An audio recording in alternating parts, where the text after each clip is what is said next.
ከቤት ሽያጭና ግዢ ጋር በተያያዘ ጥንቃቄ ማድረግ አስፈላጊ መሆኑን መንግስት አሳውቀዋል። ህገወጥ ካርታ የወጣላቸው ቤቶች ጭምር እየተሸጡ ሲሆን መንግስትም እያጣራ ቤቶቹን እየወረሰ እንደሚገኝ የደረሰ መረጃ ያመለክታል። በሌላ በኩል ደግሞ 25 በመቶ ተማሪዎቻቸውን ያላሳለፉ የትምህርት ተቋማት ፈቃዳቸውን እንዲመልሱ የሚያስገድድ መመሪያ መዘጋጀቱ ታውቀዋል። ፈቃዱ የተሰረዘባቸው የትምህርት ተቋማት ዳግመኛ ፈቃድ ማውጣት የማይችሉ መሆኑን የተገለጸው።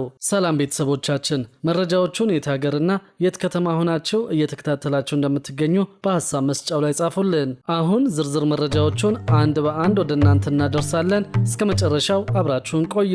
ከቤት ሽያጭና ግዢ ጋር በተያያዘ ጥንቃቄ ማድረግ አስፈላጊ መሆኑን መንግስት አስታውቀዋል። ህገወጥ ካርታ የወጣላቸው ቤቶች ጭምር እየተሸጡ ሲሆን መንግስትም እያጣራ ቤቶቹን እየወረሰ እንደሚገኝ የደረሰ መረጃ ያመለክታል። የአዲስ አበባ ቤቶች ልማት ኮርፖሬሽን ከጋራ መኖሪያና ንግድ ቤቶች ጋር በተያያዘ በህገ ወጥ መንገድ በተያዙ ቤቶች ዙሪያ የተለያዩ እርምጃዎችን መውሰዱን አስታውቀዋል። ኮርፖሬሽኑ አሰራሩ በሚፈቅደው መሰረት የጋራ መኖሪያ ቤቶችን ለተጠቃሚዎች ማስተላለፍ ኃላፊነት እንዳለበት ገልጾ በዚህም ረገድ በኮሪደር ልማት ምክንያት ተነሺ ለሆኑ አካላት የጋራ መኖሪያ ቤቶችን በማስተላለፍ ኃላፊነቱን ለመወጣት ጥረት እያደረገና ውጤታማ ስራዎችን መስራት መቻሉን ገልጸዋል። ቤቶችን ከማስተላለፍ ባሻገር የቤት መረጃዎችን የማደራጀትና በአካልም ጭምር የማጥራት ስራዎችን ማከናወኑን ይፋ አድርገዋል። በህገ ወጥ መንገድ የተያዙ ቤቶችን የመለየት የማስለቀቅ ብሎም በህገ ወጥ መንገድ ቤቱን የያዙ አካላትን ተጠያቂ ማድረግ ስራ ማከናወን መቻሉን አስታውቀዋል። ቦሌ አራብሳ ሳይት በፎርጅድ ውል የባንክ ደረሰኝና ካርታ ተሰርቶለት የነበረን ባለ 3 መኝታ የጋራ መኖሪያ ቤት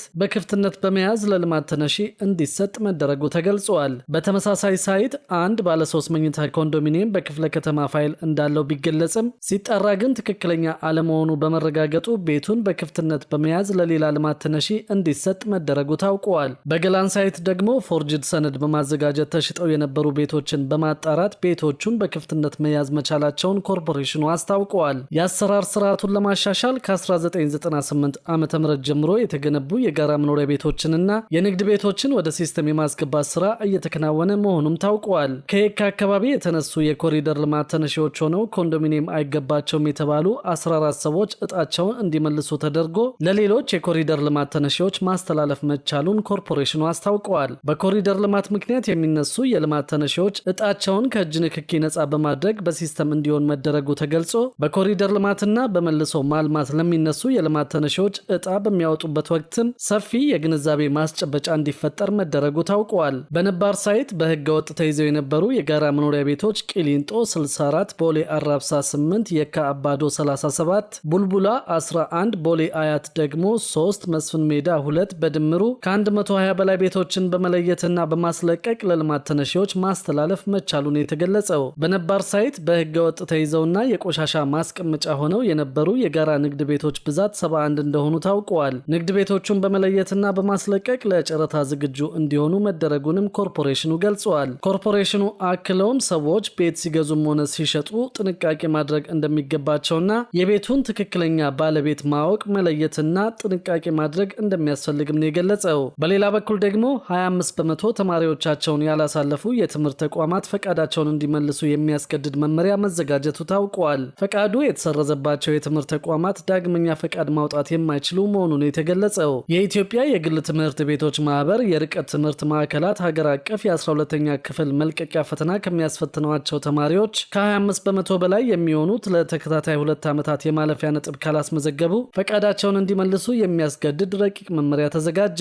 በዚህ መመሪያ መሰረት ፈቃዱ የተሰረዘ የርቀት ትምህርት ተቋም እንደገና ፈቃድ ማውጣት እንደማይችል የትምህርት ሚኒስቴር ያዘጋጀውና የትምህርት ማህበረሰቡና ባለድርሻ አካላት አስተያየት እንዲሰጡበት ይፋ የተደረገው የርቀት ትምህርት ፕሮግራም ማስፈጸሚያ ረቂቅ መመሪያ ያሳያል። በኢትዮጵያ የርቀት ትምህርት አተገባበርና በተማሪዎች ውጤታማነት ላይ የሚታዩ ክፍተቶች ከጊዜ ወደ ጊዜ እየጨመሩ መምጣታቸው ረቂቅ መመሪያውን ለማዘጋጀት ያስፈለገበት ዋነኛው ምክንያት መሆኑ ተመላክቷል። በረቂቅ መመሪያው መሰረት ፈቃድ አግኝቶ ወደ ስራ የገባ የርቀት ትምህርት ማዕከል አገር አቀፍ የ8ኛ ክፍል ፈተና ከሚቀመጡ ተማሪዎቹ መካከል 50 በመቶና በላይ የሚሆኑትን ለተከታታይ 2 ዓመታት ካላሳለፈ ፈቃዱን እንዲመልስ እንደሚገደድ፣ በዚህ ምክንያት ፈቃዱ የተሰረዘ የርቀት ትምህርት ተቋም ዳግመኛ ፈቃድ ማውጣት እንደማይችል ተጠቅሷል። ከዚህ በተጨማሪ ለርቀት ትምህርት ዝግጅት ሳያደርግ ፈቃድ አውጥቶ ሲሰራ የተገኘ የርቀት ትምህርት ተቋም የስራ ፈቃድ ተሰርዞ እንዲዘጋ እንደሚደረግ በረቂቅ መመሪያው ላይ ተካቷል። የርቀት ትምህርት ፕሮግራም ቀደም ባሉት ጊዜ ከ9ኛ እስከ እስከ 12ኛ ክፍል በትምህርት ሚኒስቴር አማካኝነት ሲሰጥ የቆየ መሆኑንና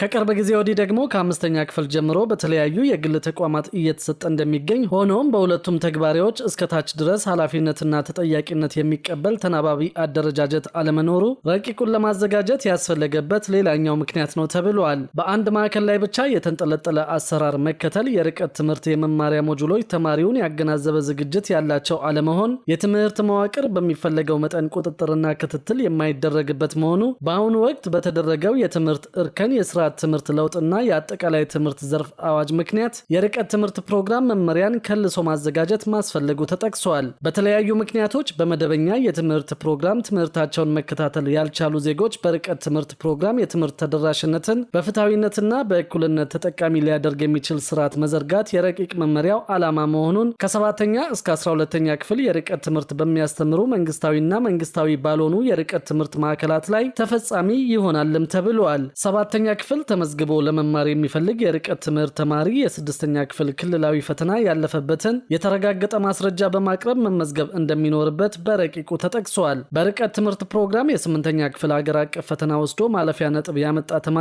በቀጣዩ የትምህርት ዓመት ብቻ መደበኛ ወይም የማታ ትምህርት ፕሮግራም 9ኛ ክፍል ገብቶ ትምህርቱን መቀጠል እንደሚችል ታውቋል። ነገር ግን በሌሎች የክፍል ደረጃዎች ከርቀት ትምህርት ፕሮግራም ወደ መደበኛና ማታ ትምህርት ፕሮግራሞች የሚደረገው ዝውውር ሙሉ በሙሉ እንደማይኖርም በረቂቁ ተመላክቷል። ከ8ኛ እስከ 12ኛ ክፍል ተመዝግቦ መማር የሚፈልግ ተማሪ በየክፍል ደረጃው ያለፈበትን የተረጋገጠ የትምህርት ማስረጃ በማቅረብ ይመዘገባልም ተብሏል። በሌላ በኩል ደግሞ ለሰነድ አልባ የመሬት ባለቤቶች ምላሽ መስጠት መጀመሩ ታውቋል። ባለፉት በርካታ ወራት ቅሬታዎች ቀርበው አፋጣኝ ምላሽ እንደተሰጣቸውም የአዲስ አበባ ከተማ አስተዳደር አሳውቀዋል። በአገልግሎት አሰጣጥ ወቅት የሚስተዋሉ ቅሬታዎችን አፋጣኝ ምላሽ ለመስጠት እንዲያግዝ የቅሬታ አፈታት ስርዓቱን ያዘመነው የመሬት ልማትና አስተዳደር ቢሮ ባለፉት 5 ወራት ብቻ ለ561 ቅሬታዎች አፋጣኝ ምላሽ መስጠቱን የቅሬታ አፈታትና ክትትል ዳይሬክቶሬት ዳይሬክተር አቶ ሸምሰዲን ዴልሴቦ ተናግረዋል። የተገልጋዮችን ጊዜና እንግልት ለመቀነስ ታስቦ በተዘጋጀው የኦንላይን አገልግሎት ባለፉት 5 ወራት 595 ቅሬታዎች በማዕከል ደረጃ መቅረቡን ዳይሬክተሩ ተናግረዋል። በከተማ አስተዳደሩ ካቢኔ ጸድቆ ስራ ላይ በዋለው የቅሬታ አፈታት ደንብ መሰረት ከቀረቡት ቅሬታዎች መካከል 126 ተገቢነት ያላቸው ሲሆን 435 ተገቢነት የሌላቸው መሆኑን ገልጸው 48 ቅሬታዎች በሂደት ላይ ናቸው ብለዋል። በበጀት ዓመቱ ከቀረቡት ቅሬታዎች አብዛኛዎቹ ከሰነድ አልባ መስተንግዶና ከመሬት ዝግጅትና ማስተላለፍ ጋር የተያያዙ መሆናቸውን አቶ ሸምሰዲን ገልጸዋል። ከተገልጋዮች የሚቀርቡ ቅሬታዎች በየሳምንቱ በቢሮ ስትራቴጂክ ካውንስል አባላት ተገምግመው ምላሽና አቅጣጫ እንደሚሰጥባቸው ጨምረው ተናግረዋል። የመሬት ልማትና አስተዳደር ቢሮ የተገልጋዮቹን እርካታ ለማሳደግ አገልግሎት አሰጣጡን ከማዘመን ባለፈ የሚስተዋሉ የሌብነት ተግባራትንና ተያያዥ ችግሮችን ለመቅረፍ ተገልጋዮች ቅሬታቸውን ማቅረብ እንደሚችሉ አስገንዝበዋል። ከዚሁ ጎን ለጎን የመሬት ልማትና አስተዳደር ቢሮ በብልሹ አሰራር ውስጥ ተዘፍቀው በተገኙ አመራሮችና ባለሙያዎች ላይ እርምጃ እየወሰደ መሆኑን ሰምተናል። አንዳንዶች ከባለ ሀብቶች ጋር በመመሳጠር መሬት ያለ አግባብ ሲያስተላልፉ የነበሩ መሆናቸው ታውቋል።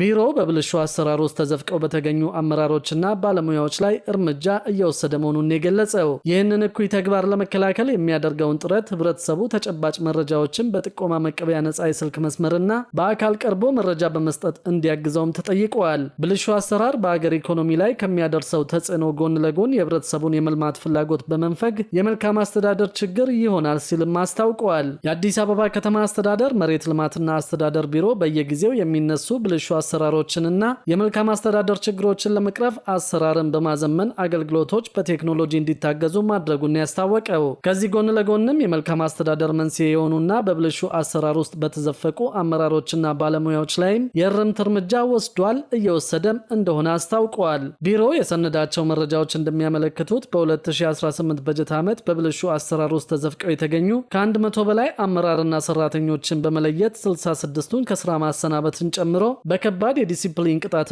የተቀሩት ደግሞ በቀላል የዲሲፕሊን ቅጣት እንዲቀጡ ተደርጓል። ከዚህ በተጨማሪም በተለያየ መንገድ ጥቆማ ቀርቦባቸው ማስረጃ ያልተገኘባቸውን 86 የተቋሙ ሰራተኞች ከነበሩበት ክፍለ ከተማ እንዲዘዋወሩ መደረጉ ተገልጿል።